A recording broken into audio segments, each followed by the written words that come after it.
Good morning. Great to be with you on this Wednesday. Yes, it is the 1st of April and we've entered into a new week. And thank you for being with me over the past month as we head into a new month again. We are excited to know that we're about to celebrate Passover and again to come to a greater understanding, because each time I go to the cross, I have a greater understanding of that of what Jesus Christ did for me some 2,000 years ago upon the cross of Calvary. Now, yesterday we spoke about servanthood, the importance of serving, that Jesus served his disciples at the Last Supper, washing their feet. Today, I want to entitle this message, Born to Serve. Come on, notice that I said this, we love to be served, not so. But in the actual fact, once you are born again, we have a greater understanding of servanthood, that we are born to serve, not just those around us, but most important, serve our God. And the only way that I can serve my God effectively is when I know that I visited the cross of Calvary and there again come to an understanding of what Jesus Christ did for me, that he shed blood, removed the sin, that condemnation, that sin that separated me from Father has now brought me back into the presence of Father through that of what Jesus Christ did for me upon the cross of Calvary. Matthew 20 verse 28 says, just as the Son of Man did not come to be served, notice that, but to serve and to give his life as a ransom for many. Philippians 2:7 says this, Jesus of his own free will gave up all he had and took on the nature of a servant. Notice what he did.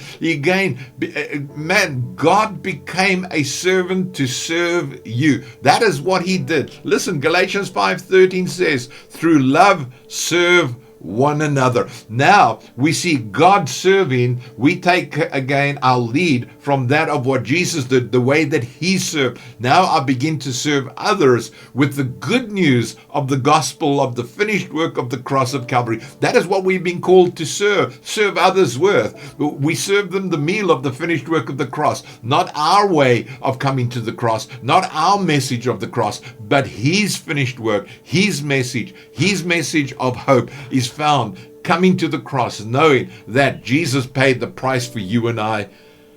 A complete work did. There's nothing more you and I can do to obtain salvation. So as we draw closer to the celebration of Passover, we need to learn from the acts of Jesus of how to serve those we come in contact with on a daily basis. Those around you, we serve them with a smile. Man, let me tell you, sometimes it's difficult. You come to encounter with various people on various levels. And man, let me tell you, people that are behind desks serving you, that need to serve you, do not have facial expressions of one finding joy in serving you, but you need to retaliate with a smile at least, and a God bless you, and it's good to see you, and it's wonderful to know that God is present in our daily lives, that we cannot function outside of God, but we need to understand the finished work of the cross. You see, if you are unable to serve Jesus through your daily life, you will never learn how to serve people. So does it start?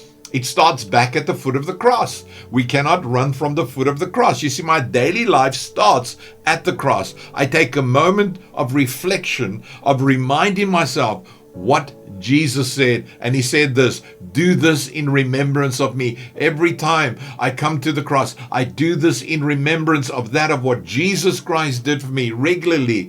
When I have prayer time with Galia, we break bread. We do that. Why? In remembrance again of what Jesus Christ did for us, bringing our families again before the cross, of saying, God, you are the only one that can deliver and set them free. We do not have the ability. All we are is a voice. All we are is a face that can give them a smile, a face that can lighten up their day by smiling to those that do not know how to smile. Come on, I want you today, possibly during your day, put a smile on somebody's face by just greeting them with a smile of God bless you, how are you? Come on, these are the things that we need to do. Now, what do I remember when I come to the cross? Jesus served me by becoming my sin, by suffering for my sin, by washing away my sin, by leading me daily through Holy Spirit. These are the things that I remind myself of what God is doing.